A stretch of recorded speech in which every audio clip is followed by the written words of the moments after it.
Hello friends, this is toppers IAS. आइए बात करते हैं आज के एक टॉपिक पे जो कि न्यूज़ में काफ़ी चर्चे में रहा है और काफ़ी इम्पोर्टेंट टॉपिक है। इसे कह सकते हैं कि ये सिर्फ़ और सिर्फ इन्वायरमेंट से ही जुड़ा हुआ नहीं है।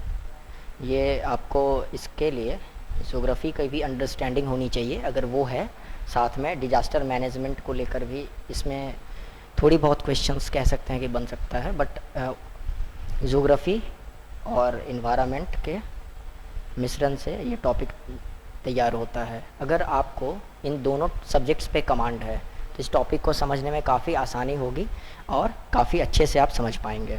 तो जैसा कि आप टॉपिक देख रहे हैं, द हिंदू और इंडियन एक्सप्रेस दोनों में इस टॉपिक को कवर किया गया था। क्योंकि काफ़ी इम्पोर्टेंट न्यूज़ रही है। तो टॉपिक क्या था? Intense heat wave over Europe.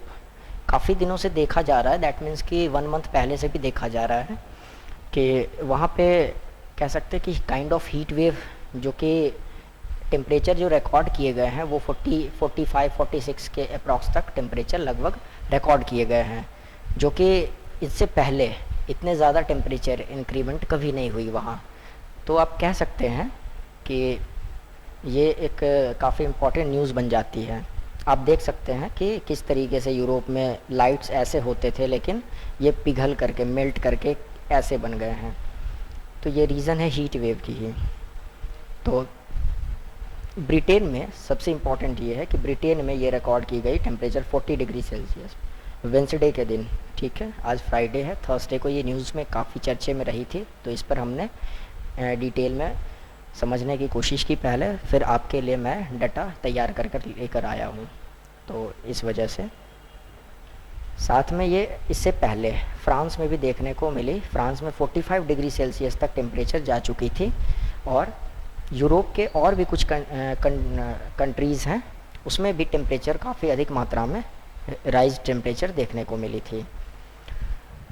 सामान्यतः वहाँ देखा गया है कि एसी फिटेड नहीं होते हैं घर में। क्यों करेंगे फिट? क्योंकि वहाँ का टेम्परेचर इतना ज़्यादा हाई कभी गया ही नहीं। इस वजह से उन्हें एसी की ज़रूरत पड़ती ही नहीं, ठंडा रहता है प्रदेश वो। और हमारे यहाँ ये कह सकते हैं कि धीरे धीरे अब ये सामान्य होता जा रहा है, बट वहाँ ये सामान्य नहीं थी। तो इस वजह से जब 40-45 पहुँचना आप समझ सकते हैं, क्योंकि इस टेम्परेचर को दिल्ली में रहते हुए जनरली लोग फेस करते हैं, तो उन्हें पता होगा कि इस वक्त कितनी गर्मी महसूस होती है उन्हें। और उनके लिए जिन्होंने ऐसी गर्मी कभी महसूस ही नहीं की, तो समझ सकते हैं उन्हें कितनी तकलीफ़ हो रही होगी।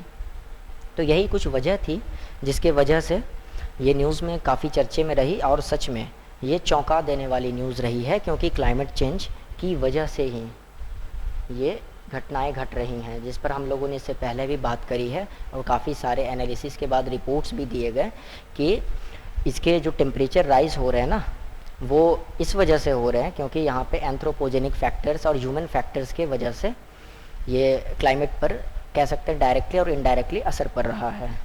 मैं यहाँ थोड़ा सा बताने की कोशिश करूँगा कि ये कैसे इंटर किया था। जब ज़्यादा गर्मी थी ना, टेम्परेचर के ज़्यादा होने की वजह से, जैसे कि मैं एक एग्ज़ाम्पल से बता रहा हूँ कि समर सॉल्स्टाइस जब होती है तो हमारा जो कह सकते हैं कि अर्थ है वो थोड़ा सा टिल्ट कर जाता है इस साइड। ठीक है, और सन यहाँ से इस पर पड़ रही होती हैं, मतलब एक मिनट रुकिए, मैं अच्छे से इसे बनाता हूँ। यहाँ पे मैं बनाता हूँ, ये रही ग्लोब, यहाँ पे सन। ठीक है, तो ये ऐसे पड़ रही होती है और ये टिल्टेड होती हैं। तो ये एरिया जनरली कवर हो, ऊपर का एरिया नॉर्थ वाला एरिया कवर होगा। तो समर सॉल्स्टाइस में ये एरिया कवर होती है। ठीक है, तो इस वजह से भी कह सकते हैं कि ऊपर का जो ये इधर वाला एरिया है, इसमें गर्मी भी आ जाती हैं और ये एरिया भी धूप पड़ने की वजह से गर्म होगी। तो गर्म होने की वजह से यहाँ पे लो प्रेशर एरिया बन जाती है। ठीक है, और लो प्रेशर एरिया बनने के बाद ये जो है ना, यहाँ से नॉर्थ अफ्रीका के तरफ की जो हवा थी ना, वो इस इधर की ओर आई थी। इस हवा को इसने अट्रैक्ट किया था अपनी तरफ, जिसके वजह से पुर्तगाल में, फ्रांस में, जर्मनी में, इन सब जगहों पर देखी गई और अभी देखी जा रही है यूके में। तो ये आपको समझ में तभी आएगी। मैंने तो इसे शॉर्ट वे में समझा दिया, बस थोड़ी सी कोशिश करी है। बट जब आप ज्योग्राफी को अच्छे से समझ लेंगे ना, तब इस टॉपिक को आपको समझने में बेहद आसानी हो जाएगी। आप देखते ही समझ जाएंगे कि किस रीज़न के वजह से ऐसा हुआ है। वैसे थोड़ी बहुत बातचीत तो हम लोग करेंगे ही। मैंने इसे टच करा है तो मैं थोड़ी बहुत चीज़ें मैं बताऊंगा। मैंने जैसे कि थोड़ी सी बता दी आपको। और ये कह सकते हैं कि कम्बिनेशन है किसका, ग्लोबल और लोकल फैक्टर्स का। आप ज्योग्राफी में पढ़ रखे होंगे कि टेम्परेचर जो होती है ना, वो डिपेंड करती है वहाँ की दोनों कंडीशंस पे। एक तो ग्लोबल कंडीशन जो होते हैं, जो कि कह सकते हैं आप क्लाइमेट चेंज जो हो रही हैं वो, और लोकल फैक्टर्स भी होते हैं कि उस जगह पे अगर रिवर एरिया है या फिर लैंड एरिया है, तो उस दोनों के वजह से भी फ़र्क पड़ती है। तो यही कुछ चीज़ें रही हैं। साथ में बताया गया है कि पिछले 8 सालों में जो है, जो टेम्परेचर देखा गया है वो काफ़ी गर्म देखा गया है, कि रिकॉर्ड जो किया गया है काफ़ी अधिक गर्मी रिकॉर्ड करी गई है, जो कि नासा ने अपनी एनालिसिस में बताई थी। साथ में 2021 में देखा गया कि ये 6th हाईएस्ट टेम्परेचर जो है रिकॉर्ड करी गई थी।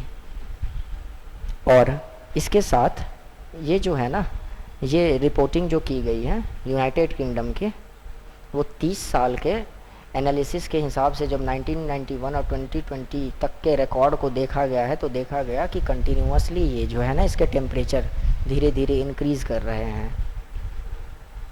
और अभी रिसेंटली जो हो रहा है वहाँ हीट वेव जो आई है, इसको लेकर तो आप परिचित हो ही गए हैं। तो हमारे मन में एक सवाल उठता है, क्वेश्चंस आते हैं कि is it due to climate change only, क्या इसके पीछे बस क्लाइमेट चेंज ही रीज़न है? कहने को तो ये क्लाइमेट चेंज है, बट कहीं ना कहीं क्लाइमेट चेंज के पीछे भी हम लोगों की ही हाथ हैं, जिसके वजह से क्लाइमेट चेंज भी हो रही है। लेकिन क्या ये बस क्लाइमेट चेंज ही है? तो आइए इस पर भी थोड़ा बहुत देखते हैं कि नहीं, ये बस अकेले अकेले क्लाइमेट चेंज के रीज़न्स नहीं हैं। तो फिर क्या है?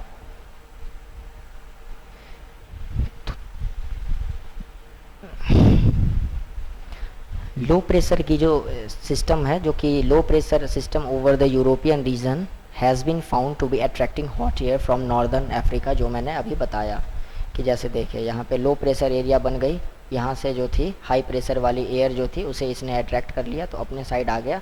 तो ये बस क्लाइमेट चेंज की वजह से नहीं होती, ये नेचुरल फेनोमेना भी होता है, और इसके साथ साथ ये डिपेंड लैंड एरिया और वाटर एरिया पे भी करता है। तो इस तरीके से आप समझ सकते हैं कि ये बस एक ही रीज़न के वजह से नहीं होती। साथ में अनयूजुअल वार्मिंग, आर्कटिक ओशियन में अनयूजुअल वार्मिंग देखी गई। कैसे अनयूजुअल वार्मिंग का मतलब क्या हो गया आर्कटिक ओशियन में? देखिए आर्कटिक ओशियन ऊपर की तरफ है, इधर की ओर, ठीक है, इधर की ओर। तो आपको यहाँ पे वार्मिंग कैसे होगी? मैंने बताया ना आपको कि देखिए कैसे ये टिल्ट हो गई, तो ऊपर का एरिया जो होगा यही एरिया आर्कटिक वाला होगा, तो सन की रेज पड़ेगी, तो अनयूजुअल वार्मिंग तो यहाँ देखने को मिलेंगे ही। और चूँकि ग्लोबल वार्मिंग भी हमारे वजह से, एंथ्रोपोजेनिक फैक्टर के वजह से बढ़ रही हैं, तो यही कुछ रीजंस हैं। साथ में हमारे जो क्लाइमेट चेंज के पीछे के रीजंस हैं एमिशंस को लेकर, कार्बन एमिशंस जो हम लोग इतने कर रहे हैं, फॉसिल फ्यूल्स, कार्बन डाइऑक्साइड, इन सब से जो फॉसिल फ्यूल से जो निकल कर जा रहे हैं, कार्बन एमिशन वगैरह ये सब, तो इससे भी इस पर असर पड़ रही हैं।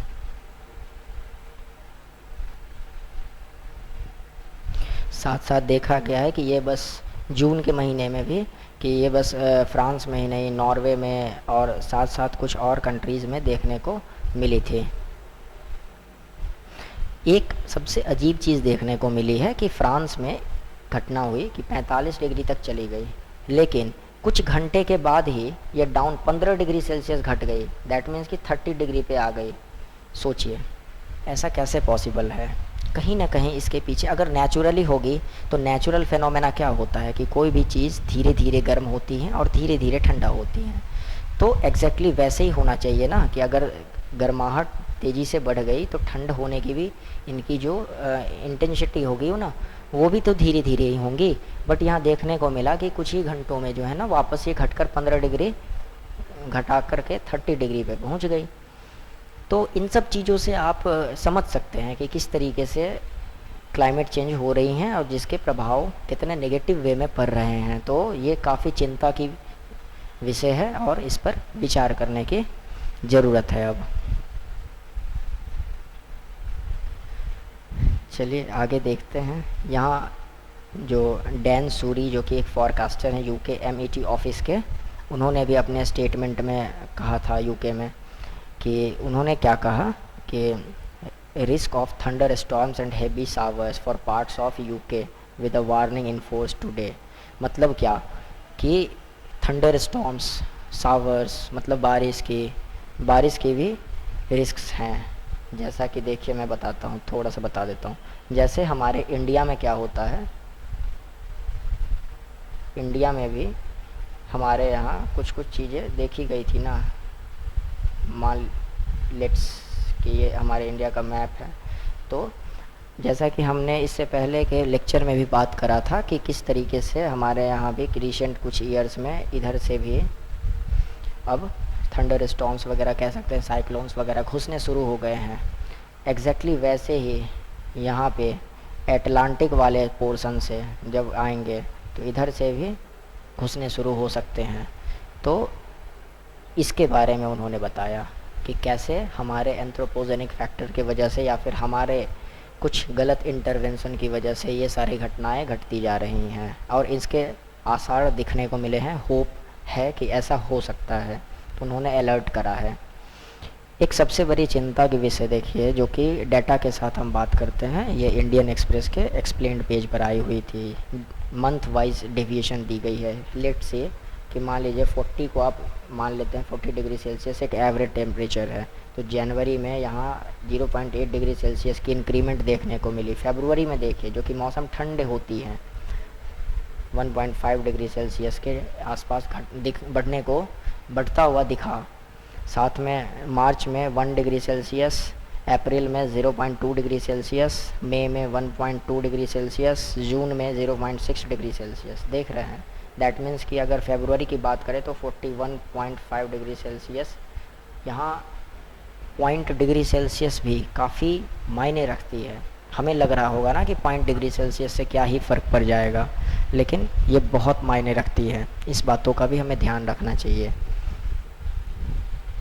और ये डेविएशन जो दी गई है यूके एमईटी ऑफिस से 1991 और 2020 30 साल के डाटा के हिसाब से एवरेज निकाल कर बताई गई है। यहाँ बताया भी जा रहा है कि ये काफ़ी वरिंग पार्ट है, मतलब गंभीर रूप से ध्यान देने वाली एक पार्ट है, चूँकि इसी की वजह से कह सकते हैं कि ग्लोबल वार्मिंग भी बढ़ रही है, या फिर कह सकते हैं हमारे किसी नेगेटिव वर्क की वजह से ग्लोबल वार्मिंग बढ़ रही है और जिसके प्रभाव में ये चीज़ें आ रही हैं। तो डायरेक्टली इनडायरेक्टली एक दूसरे पर ये इंटरडिपेंडेंट भी कह सकते हैं हम। इन्होंने क्लियर कहा है कि higher temperature are being recorded. हर साल टेम्परेचर में इंक्रीमेंट देखने को मिल रहा है। वर्ल्ड मेट्रोलॉजिकल ऑर्गेनाइजेशन के हेड ने भी वार्न किया है कि एंथ्रोपोजेनिक फैक्टर्स को कम करा जाए। और साथ में उन्होंने एक बात कहा है कि हम लोग जो पंप कर देते हैं ना कार्बन डाइऑक्साइड को एटमॉस्फेयर में, वो ट्रेंड जो है सो धीरे धीरे आगे चल कर के नेगेटिव इम्पैक्ट डालेगी। अभी तो थोड़े बहुत हमें चेंजेस देखने को मिल रहे हैं, लेकिन आगे चल कर के ये काफ़ी नेगेटिव इम्पैक्ट डाल सकती हैं। इसके अलावा उन्होंने बोला कि जैसे कि हम लोग इंडिया में रहते हुए इतने गर्मी में कह सकते हैं कि यूज्ड टू हो गए हैं, तो उन्होंने कहा कि आप भी धीरे धीरे वहाँ यूज्ड टू हो जाएंगे ऐसे सिचुएशंस को हैंडल करने के लिए।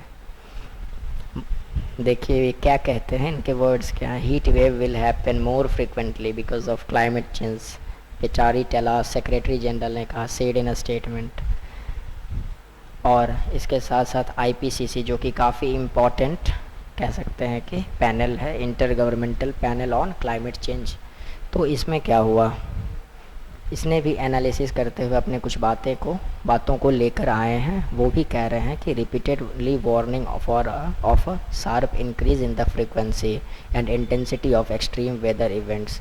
अगर हम इन्होंने वार्निंग दिया है कि अगर आप रिपीटेड रूप में इसी तरीके से इन कामों को करते रहें जिसके वजह से नेगेटिव इम्पैक्ट पड़ रहा है, तो आगे चल कर के रेनफॉल के सिचुएशंस बिगड़ सकते हैं। मतलब अनयूजुअल रेनफॉल हो रहे हैं, जब नहीं होना था तब भी हो रहे हैं, और मूसलाधार बारिश हो रहे हैं। हीट वेव्स जो कि अनयूजुअल है, ड्राउट, कहीं सूखा पड़ रहा है, कहीं इतना पानी आ जा रहा है कि बाढ़ का रूप ले ले रहा है, जिससे बच पाना मुश्किल हो सकता है। तो ये सारी चीज़ें हैं। तो इस अनयूजुअल कंडीशंस के आने के पीछे भी कहीं ना कहीं हमारा ही हाथ होता है। आईपीसीसी के रिसेंट रिपोर्ट में बताया गया कि global temperature would most likely go beyond 1.5 degree Celsius higher than pre industrial times with a decade. Pre industrial times मतलब क्या है कि पहले जो इंडस्ट्रियल टाइम्स के पहले जो थी उनसे और अभी के जो टाइम्स हैं मतलब इसमें 1.5 डिग्री सेल्सियस के इजाफा होने का होप दिख रहा है। इनका कहने का क्या अर्थ है कि आप जो एमिशन कर रहे हैं कहीं ना कहीं उससे ये दिक्कतें पैदा हो रही हैं, इसलिए कोशिश करें। इंडस्ट्रियल टाइम्स देख रहे हैं, उन्होंने क्लियर कहा है कि कोशिश करें जितना कम से कम एमिशन हो सके उस पर ध्यान दें, ज़ीरो एमिशन की तरफ आप लोग कंटिन्यू करें। और हमारे इंडिया ने तो 2070 तक का प्लान भी करा है, ग्लासगो 26 में पीएम सर ने कहा था, तो इस पर हमारे यहाँ काम भी की जा रही है ताकि ज़ीरो एमिशन हो सके। और ये एक साथ मिलकर करने वाली काम है, अगर एक साथ मिलकर की जाएंगी तो संभवतः इससे निजात पाया जा सकेगा और ऐसे सिचुएशंस देखने को आगे नहीं मिलेंगे। यूपीएससी के क्वेश्चंस भी आए हुए हैं, ये 2020 का क्वेश्चन है, ठीक है। तो क्वेश्चंस कुछ इस तरीके के हैं। Arrange the continents in decreasing order of their yearly carbon dioxide emissions at present. Carbon dioxide जो एमिट कर रहे हैं ना कंटिनेंट्स, उसके डिक्रीजिंग ऑर्डर में, ईयरली जो कर रहे हैं डिक्रीजिंग ऑर्डर में आप इसे अरेंज कीजिए। तो ये कुछ ऑप्शंस दिए गए हैं। ये क्वेश्चन आप पे छोड़ा जाता है, आप खुद से इसे ट्राई करें। वैसे तो मैं बताने को बता ही दूँ, बट आप खुद से ट्राई करें, कुछ रिसर्च करें। इस ढूंढने के प्रक्रिया में कुछ नया भी चीज़ आप सीख सकते हैं, तो इसलिए ट्राई करें, क्वेश्चंस खुद से करें। क्योंकि इससे पहले जो मैंने क्वेश्चंस करा था तो मुझे फ़ील आया कि मैं तो बताने को बता दूंगा, बट अगर आप खुद से करते हैं तो इसमें काफ़ी चीज़ें सीखने को मिल सकती है। क्योंकि आप हो सकता है अगर पता हो तब तो आप कर लेंगे, नहीं पता है तो आप ढूंढेंगे, ढूंढने के क्रम में जब आप चीज़ों को पढ़ेंगे तो कुछ एक्स्ट्रा नॉलेज भी हो जाएंगे। तो इसलिए ये खुद से करना ज़्यादा बेहतर होता है। मैंने न्यूज़पेपर के कटिंग्स भी लगा रखी हैं। ये द हिंदू का कटिंग है और ये इंडियन एक्सप्रेस की कटिंग है। आप कैसे देख पा रहे होंगे, पानी डाला जा रहा है इनके ऊपर। मैंने इम्पोर्टेंट चीज़ों को हाईलाइट कर रखा है। आप अगर आपके पास न्यूज़पेपर है तो आप इन्हें देखकर समझ सकते हैं कि कौन कौन सी चीज़ें इम्पोर्टेंट है। ये डाटा भी मैंने यहाँ से पिक करा था। और देखिए कैसे फॉरेस्ट फायर हो गई, आग लग गई, ये कैसे हो जाता है, थोड़ी सी मैं इसके बारे में भी बता देता हूँ। ये होने के पीछे रीज़न है, देखिए होता क्या है। फायर ट्रायंगल होता है, कहते हैं फायर ट्रायंगल। फायर ट्रायंगल में क्या होता है, क्या क्या चाहिए, फ्यूल चाहिए, ऑक्सीजन चाहिए और हीट चाहिए। हीट तो आपको पता ही है, टेम्परेचर इंक्रीमेंट के वजह से हो गया। ऑक्सीजन वहाँ पे मौजूद है ही हर जगह जनरली। और फ्यूल में क्या हुआ, सूखी लकड़ी जो कि गर्मी की वजह से सूख गए, सूखे पत्ते, झाड़ झंकार। तो इन सब में और काफ़ी केसेस देखे गए हैं, इसमें बताए भी गए हैं कि कितने सारे डेथ्स हुए हैं। आई थिंक अगर जूम हो जाए तो मैं दिखा दूंगा आपको। देखिए 19,000 हेक्टेयर फॉरेस्ट जो है साउथ वेस्टर्न फ्रांस में ये जल गए हैं हीट की वजह से। यहाँ देखिए 250 blazes over a period of 2 days and 650 death हुए हैं, 650 के अप्रॉक्स जलने की वजह से। कह सकते हैं कि जलने की वजह से वहाँ के वातावरण में जो ब्रीदिंग प्रॉब्लम भी उन लोगों को हो गई होगी गैस के फैलने की वजह से। इतना ज़्यादा जो जलेगा तो और ज़्यादा गर्मी बढ़ जाएगी उसके वजह से। तो जितने ओल्ड एज के व्यक्ति थे ना, ज़्यादा डेथ उनकी ही हुई हैं, चूँकि वो बर्दाश्त नहीं कर पा रहे थे, उनके लिए अनबियरेबल था। तो ये कुछ चीज़ें हैं। तो साथ में देखने को ये भी मिल रहा है कि टेम्परेचर राइज से किस तरीके से देखिए फायर भी हो जा रहा है, मतलब फायर फॉरेस्ट इसे कह रहे हैं, फायर ब्लेज कह सकते हैं, कुछ भी कह सकते हैं। तो आप देख पा रहे हैं। चलिए आज के इस टॉपिक को यहीं पे द एंड करते हैं। Thank you so much. उम्मीद करते हैं कि आपको ये टॉपिक समझ में आया होगा। इसमें दोनों न्यूज़पेपर्स को कवर करा गया था, और नेक्स्ट डे फिर नेक्स्ट टॉपिक के साथ हम लोग आगे बढ़ेंगे। थैंक्स। इसी के साथ चैनल को सब्सक्राइब करें, वीडियो को लाइक करें।